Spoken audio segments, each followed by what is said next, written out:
And I had, as we got closer and closer to the night, I had this recurring worry. And it was basically along the lines of, why on earth would a man speak to a large crowd of people on a subject that they know a lot more about than he does? And assuming that man was in some moderate possession of his faculties, why on earth would he do it? And I do have to say my association with Chalfont St. Giles is very much as an outsider. I've been associated through the church work scheme for about 7 years. I've been a member of the Friends of the parish church, the beneficiary of the proceeds from tonight's event for about 6 or 7 years as well. But I've never lived here, and the cumulative body of knowledge on Chalfont St. Giles that is sitting in front of me, is encyclopedic. I am a newbie, not a resident. I've never even lived in Chalfont St. Giles.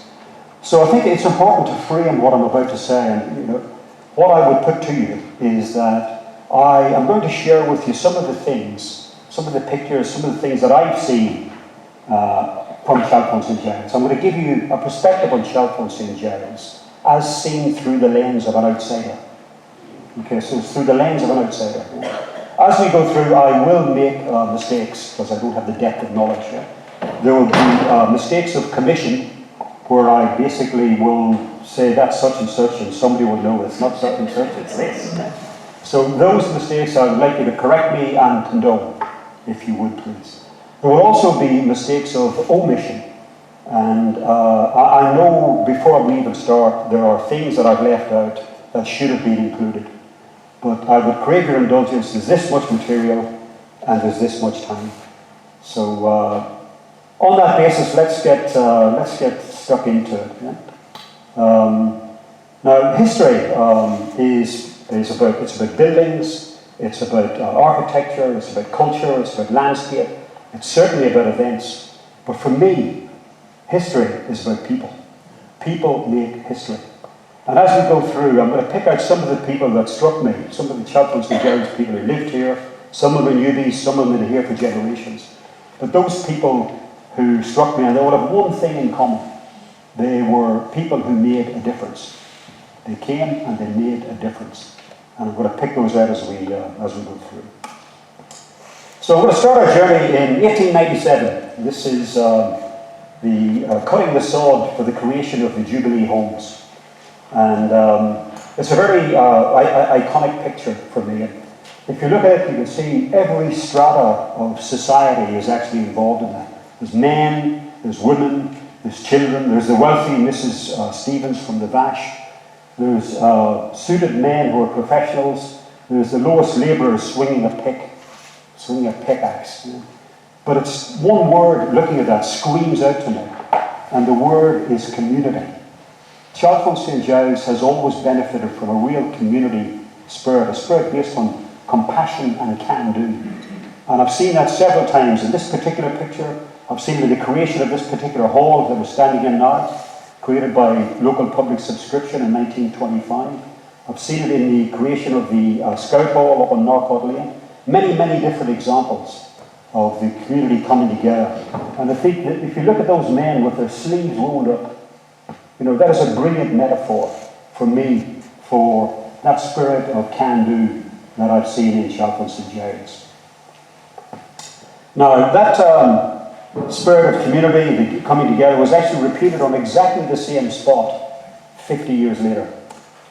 And in 1946-47, those were the Jubilee homes that had been built 50 years on, and they were no longer suitable for the requirements of modern human habitation. They had one outside tap, no inside taps, no running water. And there was 4 retirement homes sharing one outside tap. Stories abounding in the winter of having to go to that outside tap and defrost it before we could actually get water to make tea. A truly chilling experience. Thank you. You got it. That's really attentive humour tonight, so make the most of it. Now, enter the fray a gentleman called Wally Newton.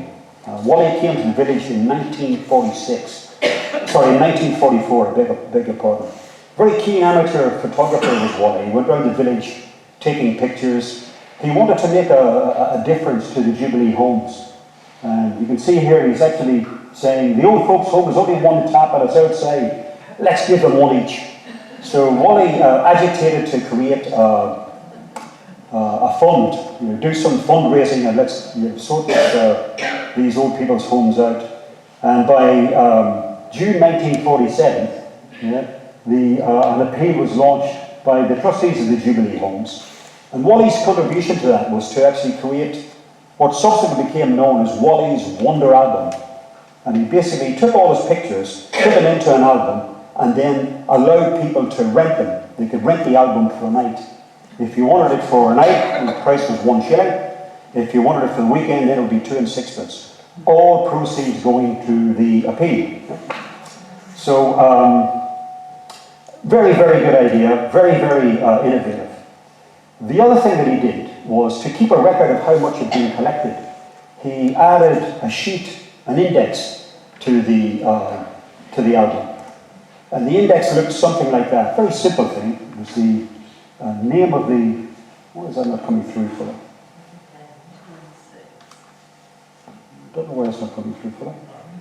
Anyway, you can see it at the top. There's the name. There's the how much was collected. Yeah. And I have to say, for its time and for its purpose, that was maybe the best marketing device that I have ever seen. Now, marketeers would talk, decades later, would talk about peer pressure, creating peer pressure that forces people to take a course of action. This particular little sheet of paper created peer pressure on 2 counts. Number one, your name had to be on that sheet of paper. If it wasn't on that sheet of paper, you were conspicuous by your absence. You don't want that, yeah? Number two, when you are on the sheet of paper, there was then pressure to keep up with the Joneses. So if your mate was putting in 2 bob, you had to put in at least 2 bob yourself. So it was a sort of a stretching effect. Yeah? And you can maybe make it out. The first contributor was Mrs. Stacey, of whom more later. She opened up with 2 6pence. Straight in off the bat. And that sort of set the precedent. The next 3 or 4 officers are all 2 6pence. Everybody keeping up with the Joneses. Now there's always an arse, isn't there? Yeah. This arse was called Mr. Lane. He came along, 5 bob. Up the ante. Yeah. Absolutely up the ante. So then there's a few more contributions, 5 bob, 2 and 6. There was a bit of inverted snobbery I noticed as I went through this, because there were some people who actually wouldn't put their name down. Yeah, but they would put down the name of their house. Yeah, so they didn't want their name to be associated with the sordid topic of coinage, as Joyce Grenville used to say. So, the rectory, halfway down, 10 shillings. Can anybody guess who might have made that 10 shilling donation? The rectory? Possibly the rector. A few more donations after. Then we got to Mr. Groom, I beg your pardon. Yeah? 15 shillings. Now, Groom will talk a little bit, but he'll reappear in the conversation a little bit later on, but he was the local headmaster. So 15 shillings was an amazingly generous donation to the fund, and it also knocked the vicar into a cocked hat, which suited his purposes. So that was a great device. You can see how the donation started. The plates they start to spin faster themselves. Yeah? To cut a long story short, I found a note in the Parish Council minutes from March 1949. Now, they had all sorts of different fundraising activities. They had the Nisborne Players, they had cake stalls, all sorts of different things to raise funds to get these 4 taps installed. This note said that to date, Mr. Newton has received £41.13 and 6pence, which actually was just about twice what they needed to put the entire taps in. So they needed to raise £21.18 and 6. He'd almost doubled that. And the meeting expresses its thanks and appreciation for such a splendid effort by Mr. Newton. So Wally Newton, I think I can draw the conclusion, Wally Newton was an outsider, he came to the village in 44, but he was a good one. Wally Newton made a difference. Now when it comes to benefaction and philanthropy in Chalfont St. Giles, one name dominates the skyline and has done for many years. William Abraham Shackman was a man, an American, born in Milwaukee. So Shackman came to the village in 1939, just before the outbreak of the Second World War. He lived in Coke's Lane. In a house called the Thatched House. Must have been thatched at one time, it's not thatched anymore. Those of you who are familiar with Herwood Downs Golf Club, it's the house that's beside the 17th tee. It's to the left of the 17th tee, that nice little par 3. So he lived in Coke's Lane, came from Milwaukee. He was here to set up the European operations for an American company called Lewis Kaiser & Co., who were based in New York. In fact, he was based in New York at that time. The plaques here behind me, you've all seen them in the village, they record the fact that Shackman built the homes in 1968 and built Shackman House in 1969. Both of those actually were built after his death. We'll come on to that in a moment. But unquestionably, his greatest interest since he arrived in 1939 was the school. So, 1939 to, for a good 15 years more after that, he actually held a party every Christmas for the children of the village. And in some cases, they were actually always held in this particular hall where we are today. The hall was actually about 30% smaller in those days. But he would have 300 children in here. And bearing in mind, this is the war had just been concluded in some of them. The children then enjoyed their tea. Their teachers serving them with jelly, sandwiches, cream buns, mince pies, tarts, cakes and lemonade. During the meal, each child received 2 6-penny saving stamps, a gift from Mr. Shacton. At the end of the party, they were then given toys. And it says here, Mr. Shackman, if you look at the middle column, Mr. Shackman, who had been buying these gifts since August, had collected an amazing miscellany of articles, including mechano sets, pen knives, model racing cars, boats, airplanes, paint boxes, sweaters for the girls, and 25 pounds of American chocolate. Now, 25 pounds of American chocolate, to put that into context, people in Chalfont St. Giles were living on a diet of blackbird pies and sparrow pies. There was nothing luxurious to go around. People were actually, living off whatever they could find. So this was, these children were just, it must have been like being on a different planet for them. Now, my good friend Gordon Pappard, I don't think Gordon's here tonight. Gordon actually came to the village in 1947, he was telling me. And he remembers in 1951 being at one of these parties. And Shackman produced a projector and some Disney films here in this hall and showed these Disney, Mickey Mouse and whoever it might have been. That must have been like taking the children to Mars. They would have never had any cognizance or experience of anything like it. It must have been fantastic. The gentleman here on my right is actually was head of his name was General Claude T. He was head of the US Air Forces in the United Kingdom, so a very, very big job. He came every year to the Christmas party here with Shackman, with the exception of one. And the other thing at that time which struck me was that the US ambassador to the United Kingdom was a man called John Winnant. And from 1941 to 1946, he actually lived up by Hodgmoor Woods at Rawlings Farm. So a very strong connection with the United States as a village. The other thing that Shackman did was he made an award to the best student every year. And the award was £100, which was an awful lot of money in those days. And that was a scholarship prize that was given to the pupil in the school who showed the most promise. And it was a motivator to get children to go on to the grammar school up in Amersham. And the small number that qualified for the grammar school, out of that cadre, one would be selected and would win the £100 award, which would then be spent over a number of years. I found this article on Shackman in the Tatler Society magazine, and basically was saying that every year Shackman would go to Samoritz for his holiday. He was spending the New Year in Samoritz, and in fact he did that every year since World War I. Some of the people he was with, you can see, it was Shakespeare, Churchill. Yes. Just a list of who's who in high society: Lady Gluckstein, Sir Louis, etc., etc. Unfortunately, in 1965, on his way from California to Samoritz, he stopped off in London, contracted pneumonia and died. So the buildings that you see, the Jubilee Homes and the Shackman House, were built after his death. But I also found out that his legacy, his foundation, is still making sizable contributions, has made sizable contributions in the very recent past for the upkeep and maintenance of those buildings.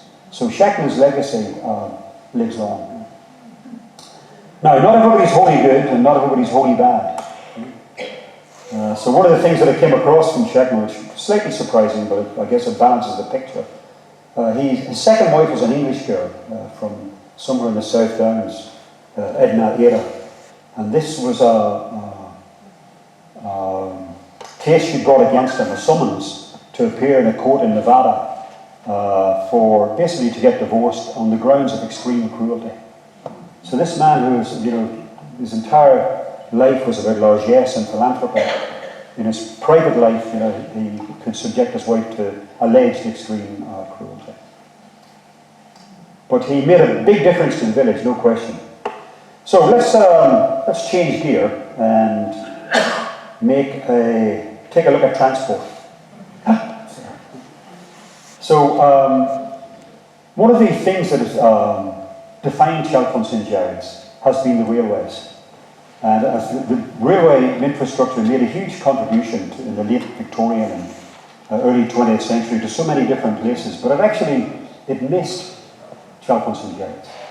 Now you had the Great Western Railway, which was open to passengers running through Gerrard's Cross in 1906. Yeah? On this side here, you had the Metropolitan line, which was opened in about 1889, I think, or thereabouts. Yeah? You won't be able to see this, but if you can see behind that gentleman there, this says Chalfont Road. So the station was called Chalfont Road, and there was no Little Chalfont in those days. It literally didn't exist. Chalfont Road was the road to Chalfont, and people would stop there, get off, and the idea was to come down to Chalfont St Giles. Unfortunately, it was a 3 miles of distance, and if you look at the map, Chalfont St Giles fell in the middle of these two railway lines, and consequently it never actually got the same level of infrastructure development, housing development that we saw in Little Chalfont, in Gerrard's Cross, in Amersham, the Newtown in Amersham, Newtown in Beaconsfield, all really reaped the benefits of economic prosperity because of the railway. But that was it was missed here because of that 3 miles was just a bit too far. Yeah? Now, on the plus side, what it actually meant was that Chalfont St Giles was allowed to retain its Sleepy Hollow fee much longer than any of the other places. So anybody who wanted to catch a train and go to Chalfont Road, you had to get a taxi. Enter Robert Moore. Robert was an opportunist. He could see an opportunity when it's stared in the face. So Robert was actually the publican at the Crown public house, which is right in the centre of the village. It's now Duran's restaurant. Now, when I did this presentation back in April, it was so much more timely for the next bit that I'm about to talk about. But if you had taken a ride with Robert, whether you'd gone east or west, it made no difference. You would have travelled through countryside that must have been extraordinarily pretty, with all the cherry blossoms and the apple blossoms. At that time of the year, especially in April, the cherry blossoms bedecked would have been unbelievably pretty. Now, there's some clues are left for us in the road names. Yeah? So the road names leave us a clue. Yeah? All the various orchards and the cherry rides and so on and so forth. This was very much the defining industry for this region at that time. I'm told that the cherries were actually larger than normal. The particular breed of cherries that were grown around here were bigger than the normal cherry. And the way it actually worked was that at the start of the year, the landowner who owned the cherry orchards or whatever would offer them for sale for that year to whoever wanted to bid the most money. In this particular case, this is Mr. Aldridge from High Wycombe. He would have bought the rights to the cherry orchard for the year. He would then have come in with his band of labourers and they would have picked the cherries. Now, one thing is quite remarkable. If you look at the ladders, really broad at the bottom, but very, very narrow at the top so they could negotiate between the branches as the higher they went up the tree. Those labourers very often were men who worked in construction or maybe even worked on the railway. But for 1 or 2 weeks a year, they would actually drop that job and come and pick cherries, because picking cherries was a more lucrative form of employment. Cherry orchards, of course, as we know now, were doomed to extinction due to the pressure for housing. And pressure for housing is evidenced all the way through from the end of the First World War, really. But the Amersham Rural District Council started building houses on Norcott Lane in around about 1931. But the buildings were sporadic, and there was a few houses at a time. It wasn't meeting the level of demand that was actually required. World War II came along, and it exposed the chronic shortage of housing across the UK. That was caused by several things. One was the Luftwaffe. They wiped out, it's estimated, something like 500,000 houses during the Blitz. A large percentage of that obviously being here in the southeast. The population of the UK had grown from 35 million in 1897 to 50 million in 1939. So all this put pressure on housing. On top of all of that, you've then got servicemen coming back from the war, coming back to houses that maybe didn't, in many cases didn't exist, and there was pressure again on housing. You had things like the 3rd Carpathian Division, Polish lads who had fought valiantly on the side of the Allies during the war, but at the end of the war could not go back to Poland because it was under Soviet or communist jurisdiction.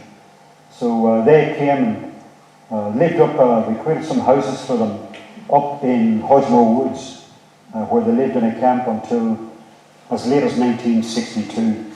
So all of that basically put a huge amount of pressure on housing.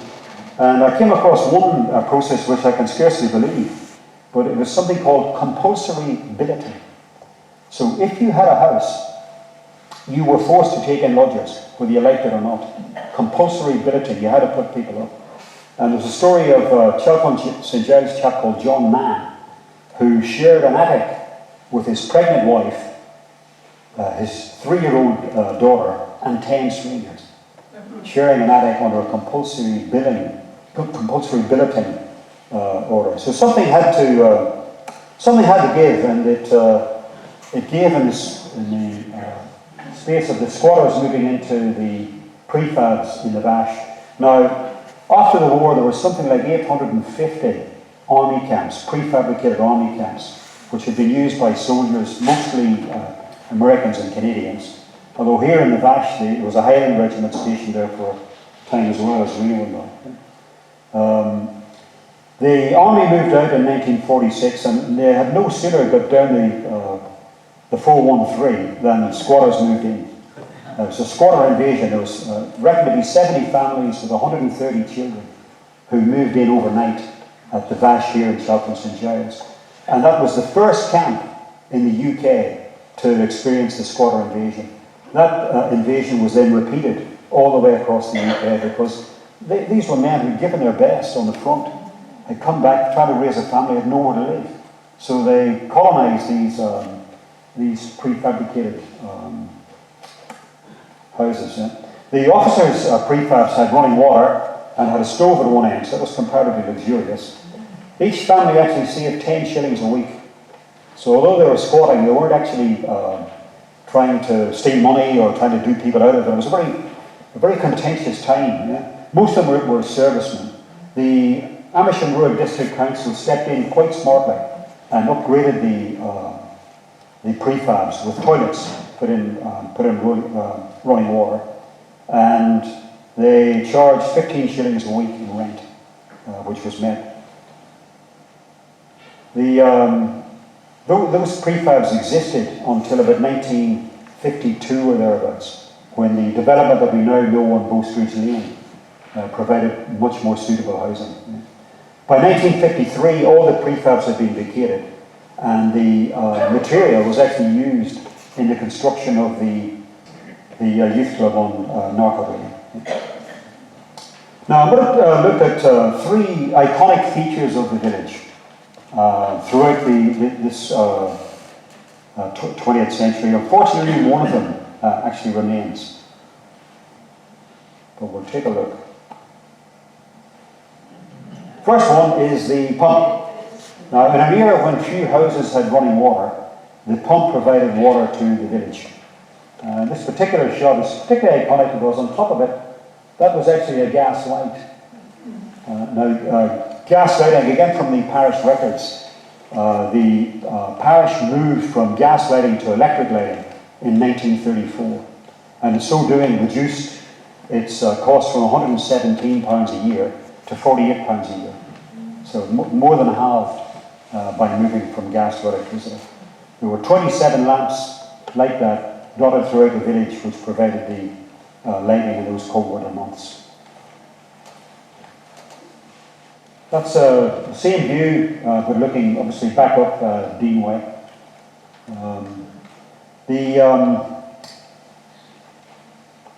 The pump actually got moved down towards in fact, it was on the common. There's a view of it on the green, and that's Merlin's Cave just back here. You can see Merlin's Cave is now also a garage in its spare time, as well as being a pub. This is a very dubious picture from me. It's a very elegant woman. If you look at her feet, they're very, very clean shoes. She's getting some water, but she's got no bucket. She doesn't look like a sort of woman who's going to put her mouth to that tap and take a drink. And dubious about it.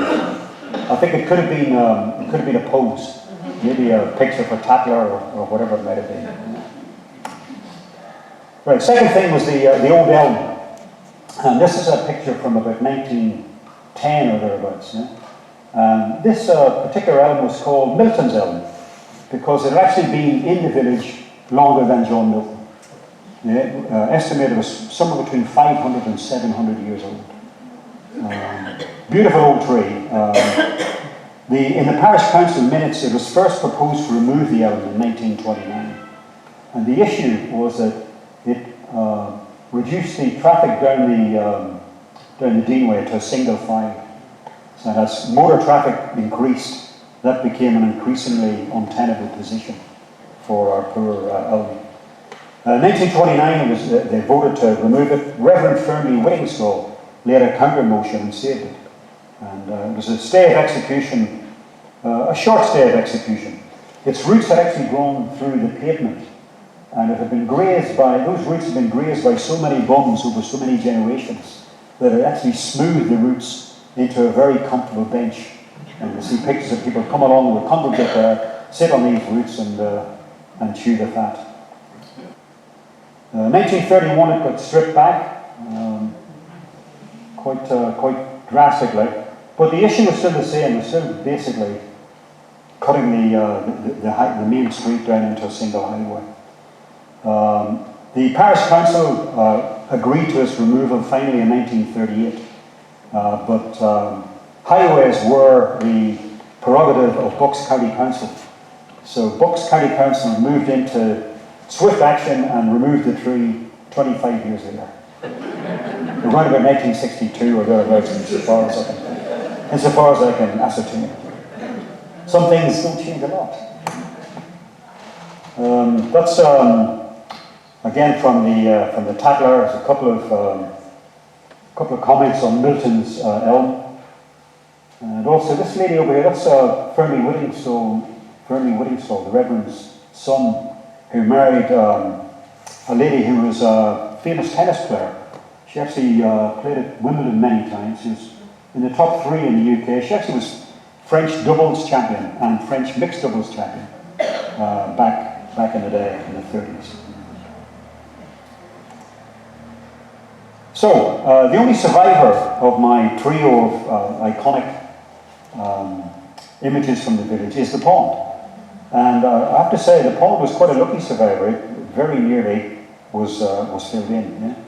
Yeah? This is a picture. You'll notice again, Bucks County Council responsible for the roads. You see the potholes there. I can't be certain these are the same potholes that we've got today. So the problem with the pond is during the war, there was no money, and the county council couldn't. The parish council couldn't afford the upkeep, and consequently it got into a really bad state of affairs. It was terrible. It was an eyesore basically.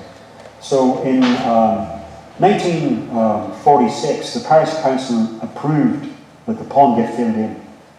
And enter the Chalfont St Giles Preservation Society, who objected, and it went to a very tight vote, 38 votes to 32.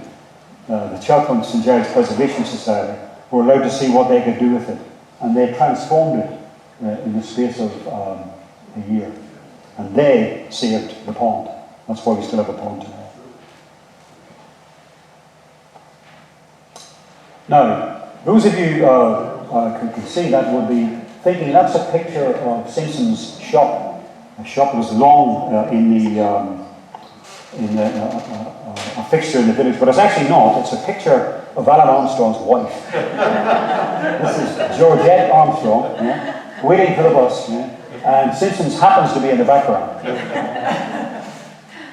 So that was a highlight of the last meeting when I said this is Simpson's shop, and Alan said, "That's my wife." It was really quite an amusing moment. Now, lots of different shops come and go, but this one's worthy of mention. I think this was Payne's shop, and Mr. Payne was quite an entrepreneur.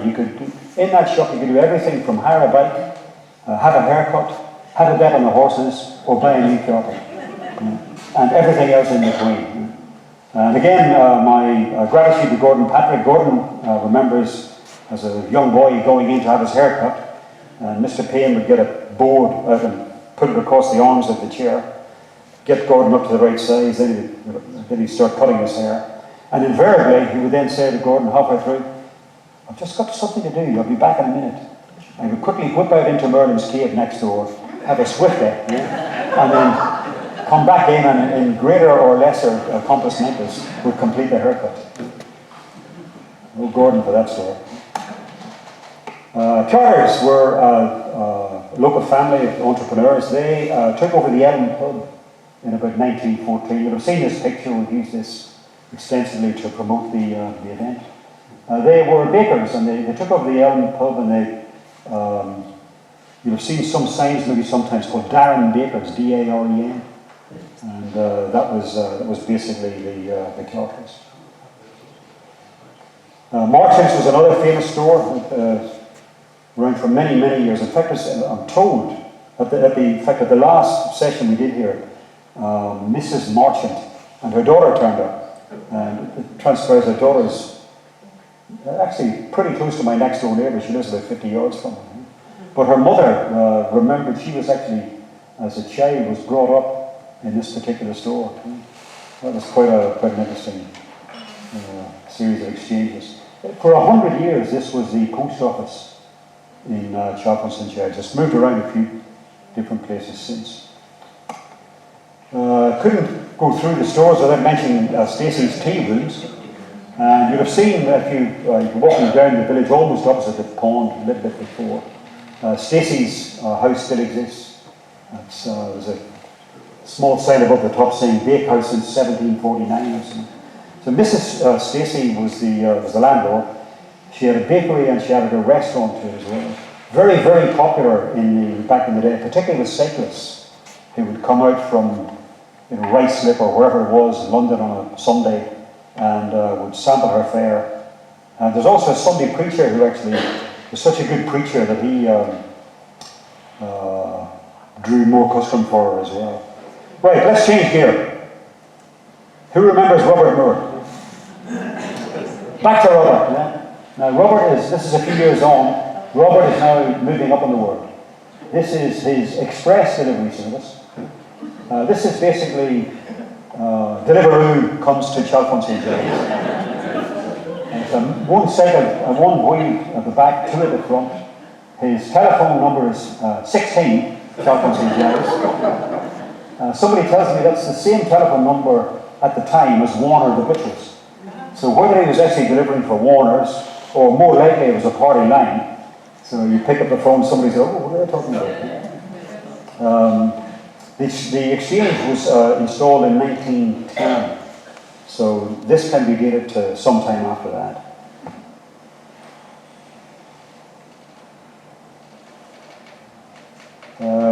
Obviously, we need to mention the Memorial Hall where we are tonight. It was built in 1925.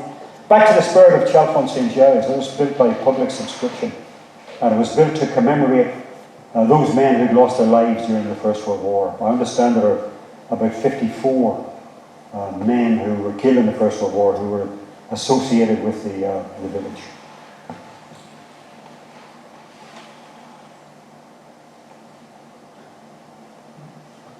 It was quite small then. That was what it looked like before the extension was built towards the end of the 20th century. So World War II came to the village, and as it did in many, many places, it had caused some very profound changes to the Chalfonts. Several of the great houses were commandeered for the war effort. Now, there are two great houses that were commandeered in the locality. And I want you, if you've ever heard of Latimer House being used in the Second World War, raise your hand. Yes, you're over 50%, okay? If you've heard of Roughwood Park being used, raise your hand. One. Exactly as I thought. So Roughwood Park was the most top secret institution which was created by Churchill himself. Churchill used to come to Chalfont St. Giles, and that was his connection. He set up Roughwood Park. And it was throughout all, if you go to the Q and all the secret papers that are now released, Roughwood Park is only ever referred to as STS 42. STS, Special Training School 42. And does everybody know where it is, Roughwood Park? Do you know? Have any? No? Okay, so if you go up Nightingale's Lane towards Little Chalfont, eventually you come to Roughwood Lane. So a right turn would take you to Chalfont, would take you to Chorleywood. Yeah? And if you go towards the end of Roughwood Lane where it meets at Crossroads, Roughwood Park is just in there on your right. It's several hundred acres. The house still exists. It was sold in 2012, I believe. So the story is that Churchill created the Special Operations Executive in June 1940. It was a highly secret unit to support resistance groups across Europe, and it had a remit to basically set Europe ablaze. They wanted to work behind enemy lines, make life as difficult as possible for the Nazis. Churchill was worried that the Nazi invasion would come through France. So in 1941, Roughwood Park was transformed into Special Operations Executive F section. And there they got agents, they trained them and parachuted them in behind enemy lines into France. And their job was to set France ablaze. They were very, very extensively trained. They were tested, first of all, for physical and psychological weaknesses. Very, very exacting standards to pass. They were trained in all types of small arms. They were trained how to make bombs. They were trained in jiu-jitsu, survival, map reading, and very, very intense physical training. And at the end of 4 months, they were parachuted into France behind enemy lines. So these are some of the people who figure in the stories. There's not enough time tonight to go through all of it, but I'll just pick out, first of all, Jacqueline Nairn. She was a remarkable one. She was a courier. She spent 2 years as a courier behind enemy lines in doing a job where the life expectancy was 3 months. And she actually led a spy ring. Very, very unusual in the 1940s for a woman to lead a spy ring of agents, which included obviously many men. And she had a pseudonym called Josette Norville. And she actually, after the war, she appeared in a film. I think it's called Now It Can Be Told. So it's a film from about the early 1950s, Now It Can Be Told. She acts as herself. I've seen it, it's actually quite a good watch. So John Ellerman was the man who actually owned Rufford Park. He was reputed to be the wealthiest man in Britain at the time. Major Vernon Bloomfield was one of the chief traders. And he actually, when it came to Normandy, before the Normandy landings, he actually took his own medicine, resigned his post, and went behind enemy lines as an agent to prepare the forces that were coming through in Normandy. But the saddest story of all was this one. This was Nur Inayat Khan. She was an Indian princess, born in Russia. Her father was a diplomat, and she was a spy. She was trained at Rufford Park. She was dropped behind enemy lines. Her job was a wireless operator. Now, wireless operators had a very, very short span of life expectancy, 6 weeks, the average, and they were wiped out. And the reason was that they had to basically disguise themselves. A lot of times they're using their lines as a clothesline, and it's actually their transmitter. They had 10 minutes to get their message sent, and then to get out before the Nazis could actually trace them. And the wireless operator was very much, it was the hub of the resistance, because that was fundamentally how they communicated. Without that type of communication, the resistance would have been pretty useless. It would have been very sporadic and uncoordinated. She was sent to France with a new identity, Jeanne-Marie Renier, a professional children's nurse. She was eventually caught because the Germans were so keen on finding her that they put a bounty on her. And some scurrilous rogue actually gave her away. They arrested her, and she and 3 other lady agents were executed in Dachau in 1944.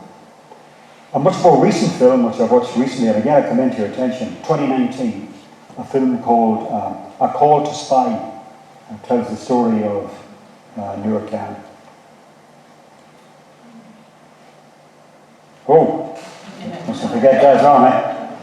So, Chalfont St. Giles, as many of you will know, was transformed into Wilmington-on-Sea in 1970 for the production of the Dad's Army film.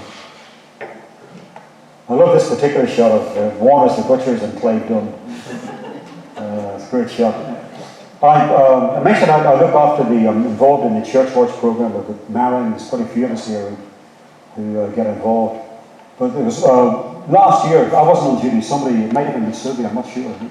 But somebody came in and said, oh, we had this visitor, Tony. And there was a man came and he said, I haven't been in this village for over 50 years. And he said, the last time I was here, I was actually in the film. Really? And it was the butcher's boy in the film. So this guy was Clive Dunn's assistant. There is a claim to fame, isn't it? Matters less savoury. The one darkest moment maybe in Chalfont St. Giles history was the November 1966 murder of Dr. Helen Davidson. It's a murder which to this day is unsolved. She was a keen bird watcher. I went up to Hodgeborough Woods in, I think around about November 1966, was bludgeoned to death by an assailant unknown. They found her body the next morning. Her little dog, Fancy, had stayed with her all night and was still there with her remains in the morning. They've never found the scoundrel who did that. So, I'm going to talk to you about 2 very impressive women. The first one is Dame Bridget Doyle Clark. Now, she actually lived in Shrubs Wood from 1949 to 1985.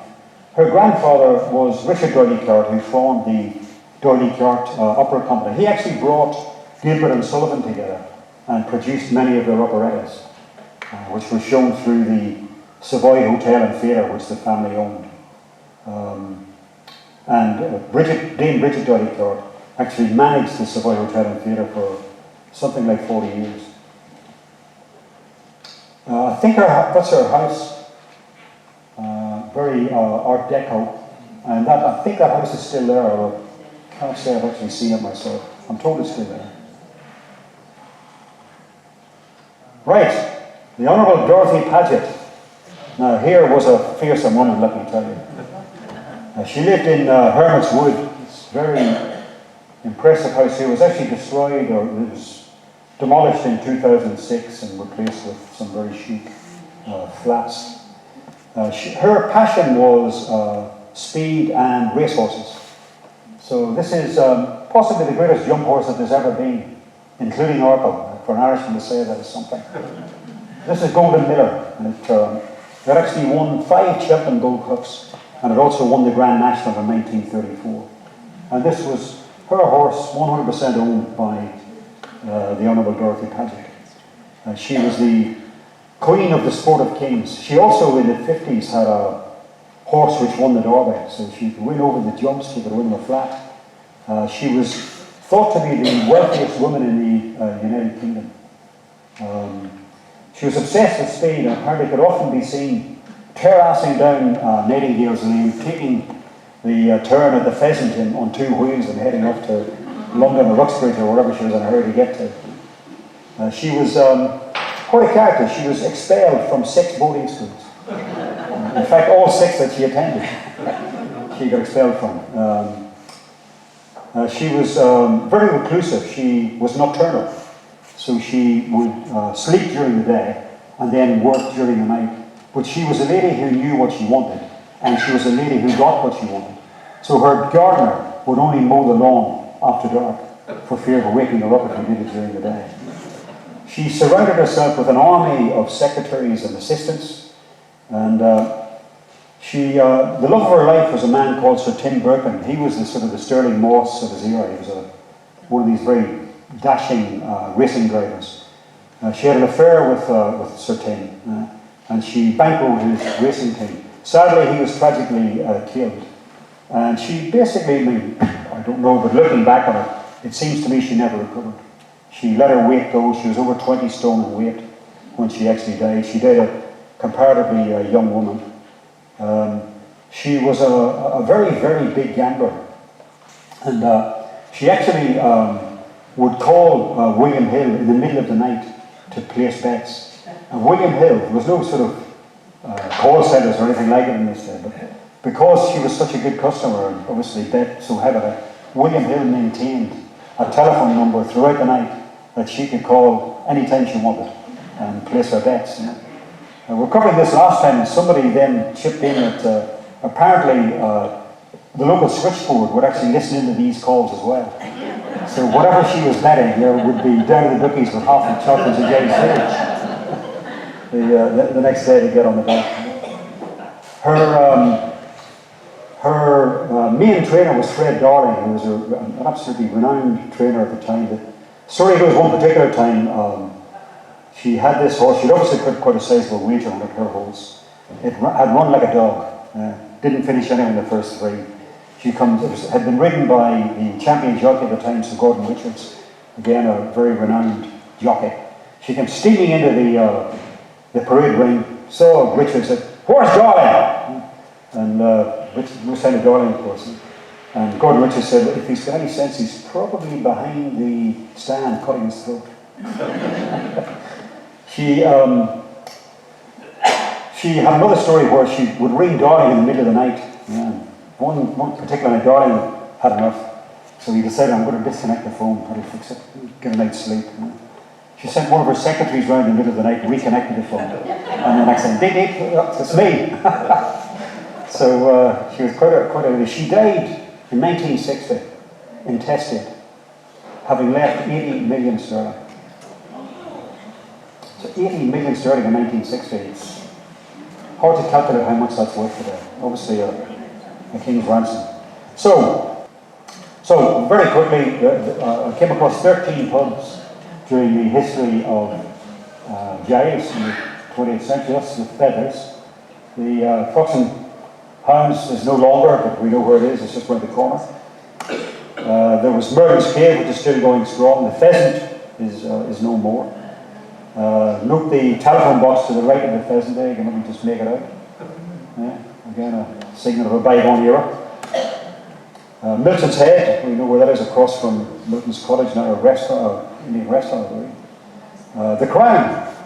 This is a very old view of it around turn of the century. Proprietor was John Bailey. Now I think he may have been the uncle of two Bailey young men who were killed in the war. But I'll come back to that later on. I love this bit here. You know?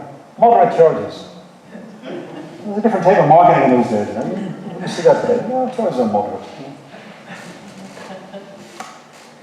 The Sugarloaves, we're coming back down onto the Deanery now. The Sugarloaves is a pub which moved to Little Chalfont.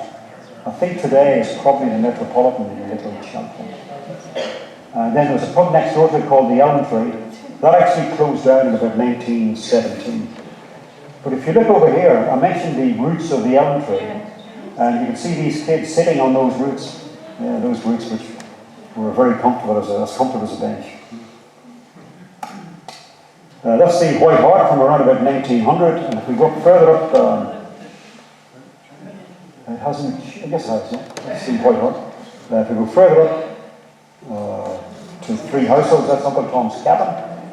Again, that one's gone the way of all flesh. That's 12, so there's one missing. Which pub is missing? Anybody any idea? This isn't easy. Say it again, Rina. Next to the library. Correct. Correct. You nailed it. Next to the library. This is the Duke of Wellington. Now, that closed down in 1915. So that's the Lich Gate in its original position, which was almost on the footpath under Lich Gate Cottage. And it was there until, I think, maybe the 60s, John? The Lich Gate was in that position until maybe the 1960s? 1953, apparently. So when we come back, I'm going to take you into the graveyard. I'm going to pick out some people who made a difference to Chalfont St. Giles and who lie in the graveyard or who are commemorated in the graveyard. But before we do that, a quick quiz question. I'm going to show you 3 scouts. Can anybody tell me who they are? At least 2 of them are still alive and still in the village. Shout. Gordon Patrick, is that one there? Correct? That's Gordon. No, this one? Very tall. I think you've got it. Correct. Mike's not, he just lives around the corner here. Now this guy here, I don't know, but he's called Storky Wellings, apparently. Anybody know Storky Wellings? Okay. Final part of the presentation. I'm going to take a walk through the graveyard that surrounds the church, but not the cemetery, the God's Acre as they call it, surrounding the parish church. First thing I want to point out was the World War I fallen. As I said earlier on, there's something like 54 people associated with the village who lost their lives during World War I. One of the most tragic cases was the Daly brothers. 2 young men. Their father, I understand, was the village butcher. These 2 young lads were killed at various times during World War I. The older brother, I think it was John Bailey, is buried under a Commonwealth War grave memorial in the cemetery. His younger brother, I think, was actually killed in Flanders. There's also a Commonwealth War grave to a lad called William Clark. And a tragic story as well, because he lived on Sycamore Road, just around the corner from here. And a really tragic story. He died in Newcastle and was repatriated home. He died from Spanish flu. And I had not realised, but there was almost as many people lost to Spanish flu as there was actually in the war. It was a savage killing of young men. That case was made all the more poignant to me because his older sister, had married George Blizzard's son, and she had died 1 month before her brother, aged 21. So the devastation, I don't know how you wake up the next morning and face the day, taking circumstances like that. Now, there are 6 Commonwealth War graves in the gravestone. There are 3 from World War I, 3 from World War II. There are 9 other men commemorated on various headstones in the churchyard. They're all from World War I. There are people like Harry Saunders, who was killed in May 1915. Frank Gurney, one of the Gurneys, was killed at Gallipoli, also 1915. And the World War I was just it was an absolute holocaust of young men on an unprecedented level. My grandfather fought at the Somme. It was the bloodiest battle in the history of mankind. The British lost 19,000 men in 3 hours on the first day of the Somme, which was yesterday. 1st of July was the 110th anniversary. 19,000 men in 3 hours. It's appalling. And for me, one of the things that brought it home to me was the census in 1921 recorded 109 women for every 100 men. And that was directly due to the Holocaust of the First World War. That was the widest discrepancy between men and women in any census since the first formal census was taken in 1831. Now, this is I suppose this for me is a love story. This is John Crossman, the young Australian guy. He's buried in the churchyard. He was killed on the 30th of September 1940. And that 30th of September 1940 is now officially recognised as the last day of the Battle of Britain. So he'd earned his wings, come across from Australia. He'd flown 18 sorties in September. And he almost got to the end, but he was taken out on the very last day of the Battle of Britain. There were apparently over 100 Luftwaffe bombers with fighters repelled over Kent. And he was one of the Spitfire pilots who was repelling it. We lost 15 Hurricanes and Spitfires that day. And he was one of the ones who was killed. Now they say love's final gift is remembrance. That's the last thing you can give somebody, is to remember. Crossman died when he was 22 years old. His Aunt Mabel actually lived in the village. And his Aunt Mabel went to great pains to recover his remains, bring him back to Chalfont St. Giles, and buried him beside her sister, who had died. Actually, I've got that the wrong way around. Mabel, her sister, had died. It was his aunt, can't remember which one it was. No, Florence had died. Yeah. And Mabel was his aunt who recovered the remains. She buried him beside her sister, and then she herself was buried beside the two of them.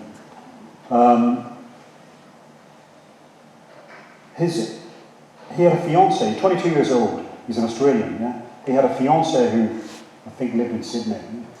And she came across to see his grave.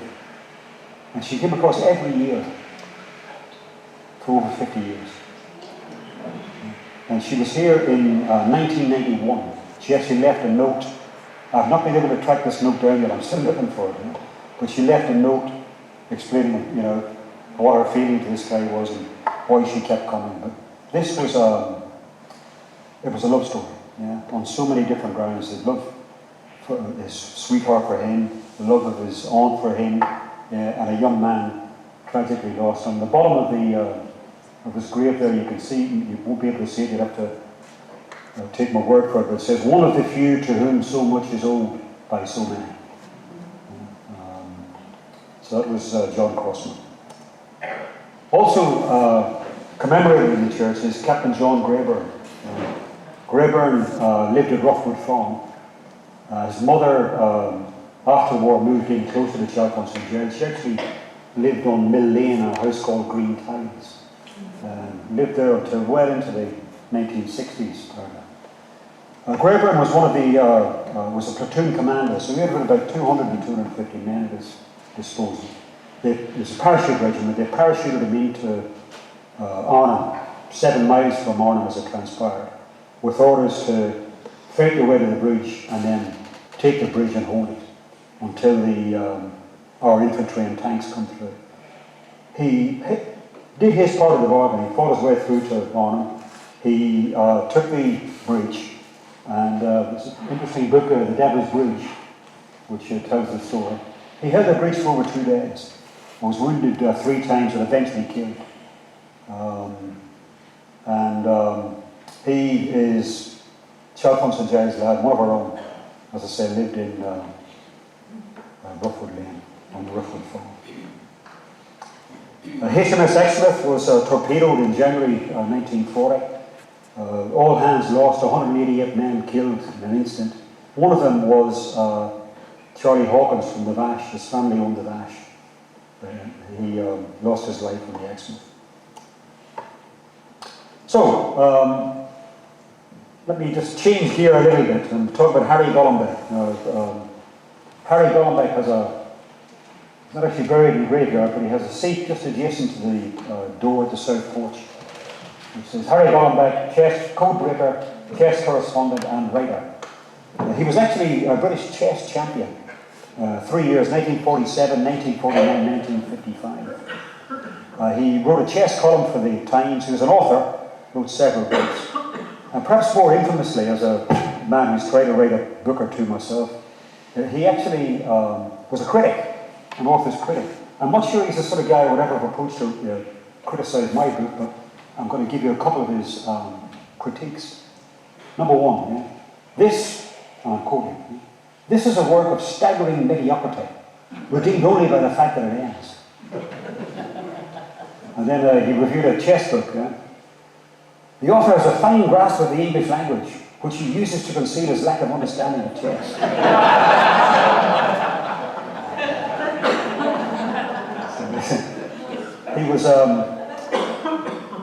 He was quite a man, was Harry. He was never got married. He was a very iconic figure. You can see him apparently walking through the village until the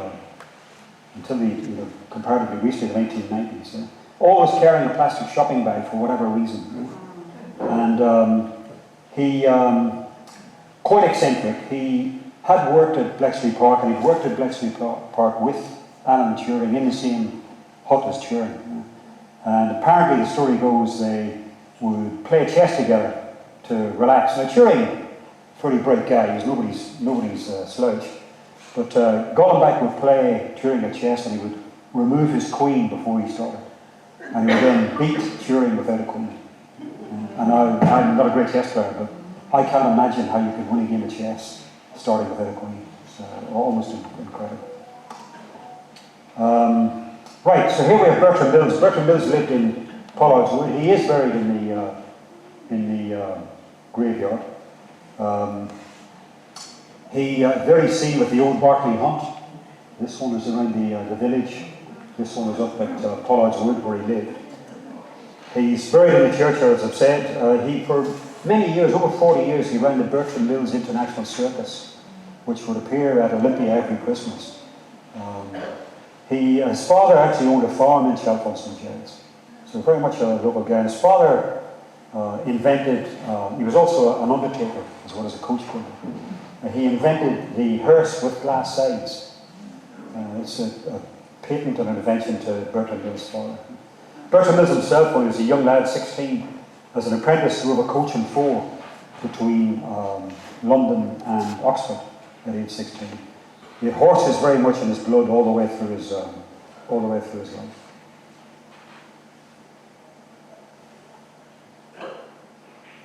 Also in the graveyard is a man called James Thomas Woodhouse, who was Baron Terrington of Huddersfield. Died in 1921. He was Liberal MP for Huddersfield.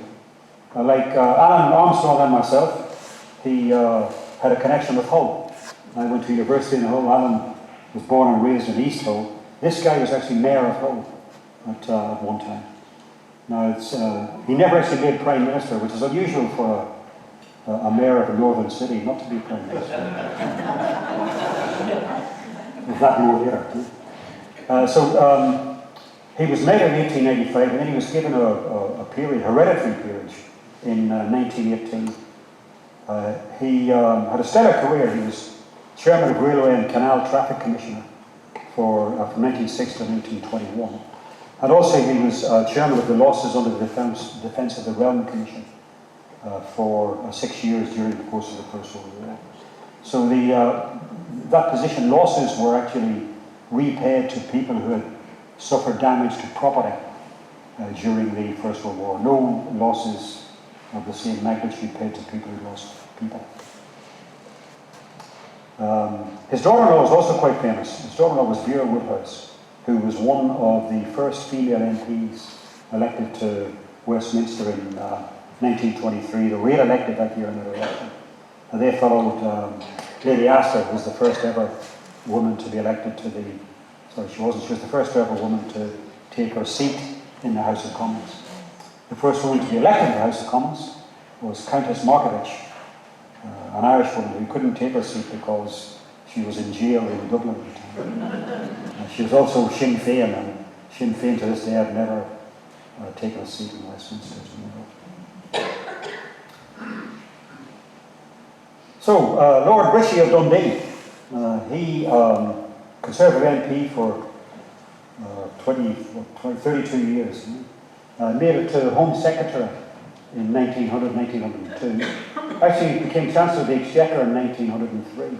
A big association with the church. His family had a box pew on the south side of the church for many years. He had a house. He bought something like 300 acres of land close to Chalfont St. Giles. His son-in-law was a man called Mervyn McAteer, who in his day was a very famous architect. And McAteer designed his house for him, which was called Welder's House, and more famously known today to be the home of the Osborns. That's where Ozzy moved to, took over Lord Ritchie's house. Which that also reminds me of another story from Gordon Patrick. I wish he was here today. It's a lot to answer for. Gordon, as we all know, had the news agency down opposite the pond. But before that, he had a news agency up at 3 households. And he was telling the story. Often he would be there at like 3, 4 o'clock in the morning sorting out the papers for the delivery boys and getting things shipshape. And very often Ozzy would make an appearance, usually very much the worse for wear, and demanding a coffee. And the story I found out afterwards is that Sharon Osborne had actually deliberately chosen Welder's house on Welder's Lane because of its lack of proximity to a public house. No public house within walking distance, she thought.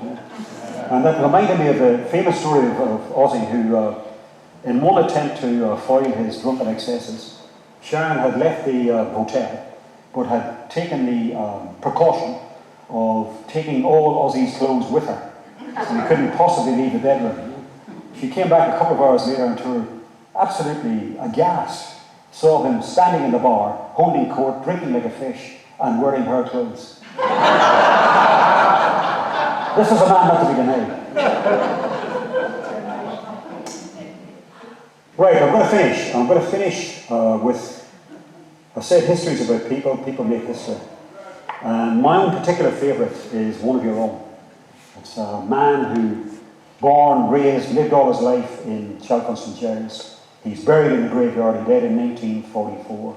His family go back in the village for hundreds of years.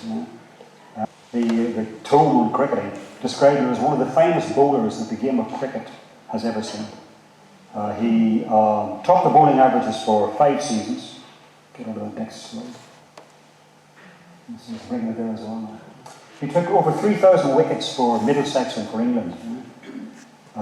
His apotheosis of his career was in 1897, took 257 wickets at 14.7. The cricketers, who amongst us will marvel at that. He also, though, was the scourge of the Aussies.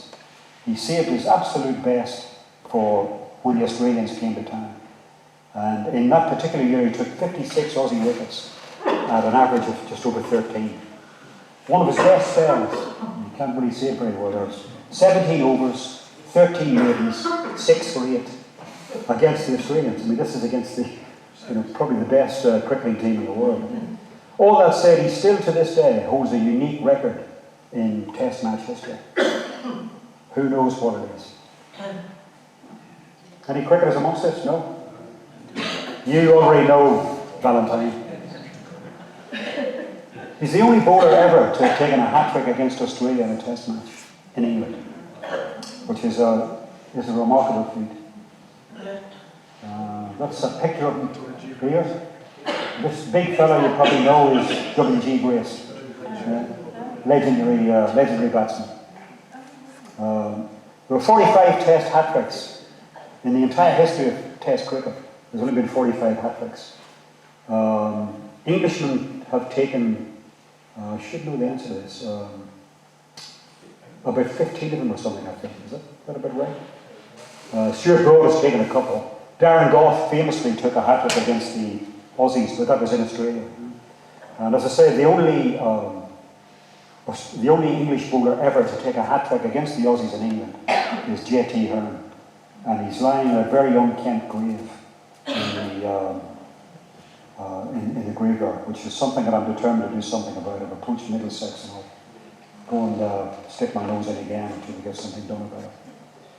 Funny enough, in the same way as Rena's going to talk to us tonight, and it's the anniversary of her 62nd year in the village.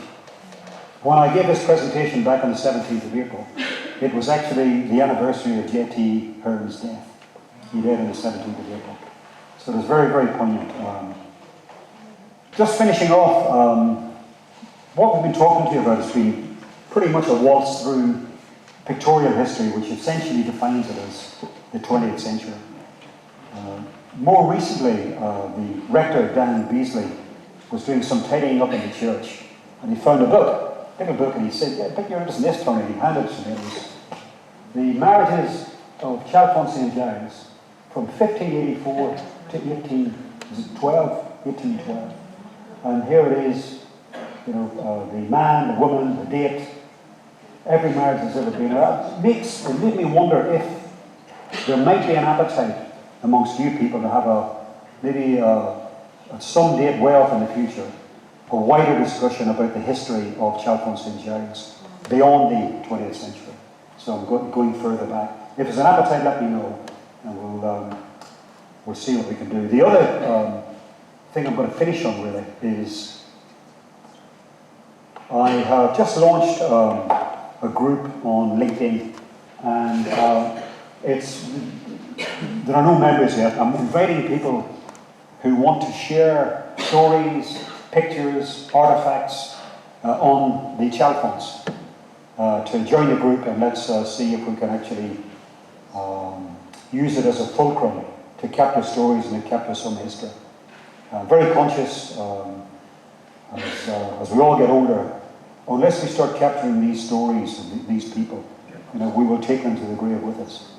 So this is a very mediocre attempt to try and do something to save some of the history of the Chalfonts. A lot of people have been very helpful to me in doing the research for this. I suspect this won't come through. Yes, it does.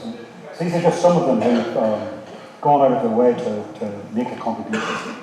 And for them, and for their sponsorship, and some of their businesses sponsor the talks, etc. On behalf of the friends at Chalfont St. Giles Parish Church, I want to extend our gratitude on behalf of our chairman, Claire, and the team. Thank you all for your support and for, in that Chalfont St. Giles can-do way, coming to the party and trying to contribute. You've been a magnificent audience. This Irishman's now going to show up.